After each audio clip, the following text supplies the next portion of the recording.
Thank you, Madam President. I rise this afternoon to highlight the continued imprisonment of Fogel. Marc Fogel is a teacher whose career I'll describe in a moment, but he's from Oakmont, Pennsylvania, Allegheny County in the southwestern corner of our state, just near Pittsburgh. He's been imprisoned by Russia, and I urge my colleagues in the administration to continue to prioritize his release. On August 14, 2021, Marc Fogel was arrested by Russian authorities upon his return to Russia to teach one last year at the Anglo-American School of Moscow after 35 years of teaching history to the children of American diplomats at international schools across the globe and teaching at the same school in Russia since 2012.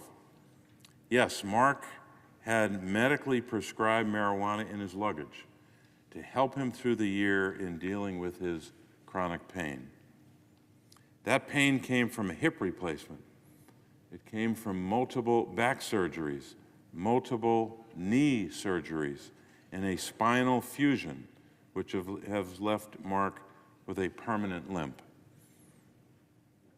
Marc broke Russian law by bringing marijuana into the country. Marc's worsening medical conditions and actions to bring in less than an ounce of marijuana into Russia should not require him to serve the full 14-year sentence at a Russian penal colony. 14 years imprisonment for less than an ounce of marijuana. It has been 1,026 days since Marc's initial arrest, over 33 months ago. At Marc's age, he'll turn 63 this July, and in his poor health, terribly poor health, continuing to serve another 11 years or 130 months in any prison will indeed be a death sentence. Based on a review of Marc's records from the prison hospital, Marc's treating physician has expressed grave concerns over Marc's declining health. His spinal cord and knee injuries and a prosthetic hip have combined, I should say, with neuropathy, a loss of feeling in one of his feet, to make the risk of a more severe injury a lot more likely. Marc has already fallen multiple times. Every fall heightens the risk of a broken hip or other severe injury that Marc would struggle to recover from in prison. The 33 months have taken a toll on Marc Fogel's mental and emotional health.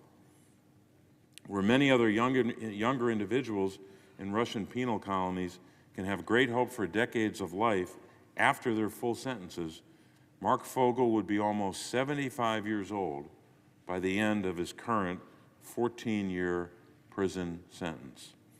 I'm hopeful that Russia, seeing the time that Marc has already served and fully aware of his terribly declining health, will release Marc from prison on humanitarian grounds so that he may return to his family in Pennsylvania.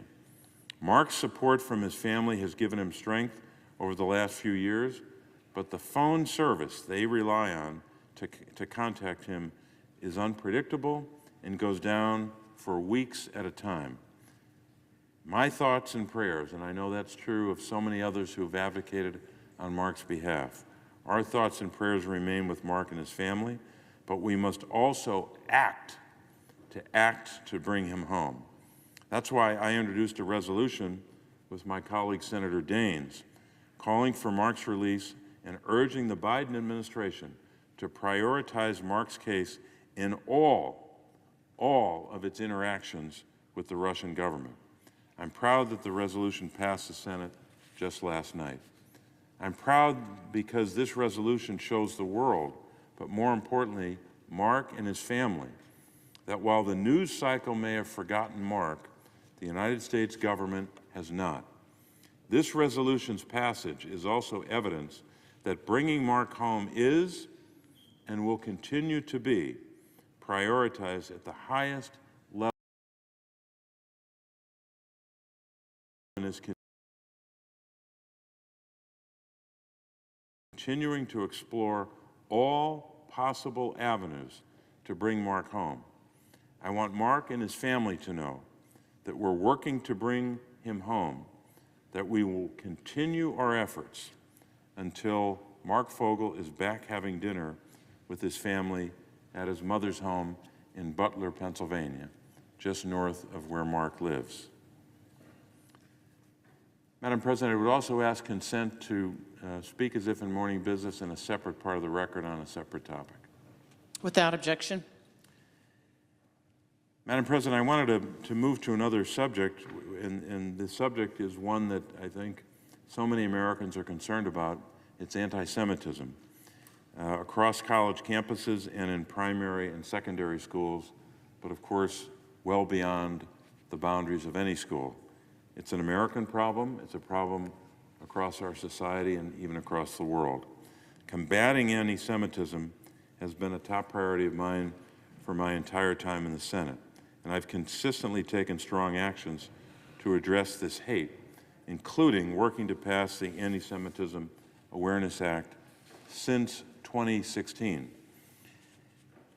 Back towards the end of the calendar year 2022, I came to the Senate floor to talk about anti-Semitism, mostly through the lens of the horror of October of 2018, when a gunman killed 11 Pittsburghers and injured several others, including police officers, at the Tree of Life Synagogue in Pittsburgh.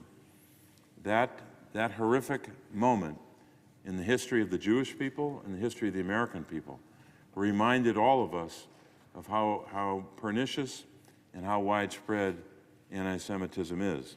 At that time, I was cataloging the numbers, the exponential rise in anti-Semitism up to that point in time, the end of the calendar year 2022, and how anti-Semitism had grown so substantially in that time frame. However, as we all know, since October the 23rd, or October the 7th, I should say, of 2023, since Hamas terrorists attacked the people of Israel and killed over 1,200 Jews in Israel, those numbers, which were high and exponentially high before, went even higher, an explosion across the country of anti-Semitism. The Anti-Defamation League has tracked the highest numbers of anti-Semitic incidents ever in the United States in 2023, and those numbers have undoubtedly continued to rise with the ongoing campus protests. There were over 8,800 instances, including 2,177 cases of vandalism and 161 assaults. We cannot, no one in this country, none of us can tolerate any form of anti-Semitism, any form of discrimination, abroad or at home, on college campuses, in the workplace, on the playground, in any setting in American life. That's why we must pass the Anti-Semitism Awareness Act, a bill that my colleague Senator Tim Scott and I have worked on for almost 8 years. Our bill would mandate that the Department of Education considers a widely accepted definition of anti-Semitism in carrying out its enforcement actions, strengthening civil rights enforcement against anti-Semitism. Just like that same office, the Office of Civil Rights in the Department of Education is charged with investigating incidents of racial discrimination or discrimination of any kind on a college campus that rises to the level of a hostile environment on that campus. The House has already passed its version of the Anti-Semitism Awareness Act. They passed that recently. We must find a pathway here in the Senate to pass this bill. This bill is co-sponsored by 15 Democrats and 15 Republicans, all across the length and breadth of the country. There are objections to our legislation from individual senators on both sides of the aisle, which so far has blocked unanimous consent, but we are confident the legislation would pass if given a vote. An additional point on this matter is relevant. I mentioned the Department of Education's Office of Civil Rights. That is the office that is charged with conducting these investigations of anti-Semitism, but as I said, also charged with the obligation to conduct investigations of racism on a campus or other forms of discrimination. I have a separate bill that would add substantial funding, absolutely essential funding, to the Office of Civil Rights in the Department of Education. That office has to hire more people to conduct these investigations, to initiate an investigation, to expeditiously gather evidence, complete the investigation, and make that fundamental determination whether there's a hostile environment on a college campus for Jewish students, just like it would make a determination with regard to a hostile environment for black students in the case of allegations of racial animus on a campus. Make that determination of hostile environment or not, making that decision. Once they make that decision, of course, the college or university would be subjected to penalties. But the only way that can happen, that those investigations can be commenced and be completed, is to have the resources, the personnel. The Office of Civil Rights needs to hire hundreds more people to do this. And I think it's a worthy investment. So I'd urge senators in both parties, both sides of the aisle, to work with us to pass that legislation. I think most of us come to this from a very basic part of our DNA. We know that this kind of discrimination, whether it's anti-Semitism or racism or other forms of discrimination, is a scourge on the country. It's a scourge, and I think it's an insult to our country as a country of free people. We have to figure out a way to combat anti-Semitism, and we can do that by passing the Anti-Semitism Awareness Act, but also to take other actions which will stamp out this kind of discrimination in our society, throughout our country, and throughout the world. Madam President, I would yield the floor and note the absence of a quorum. Clerk, call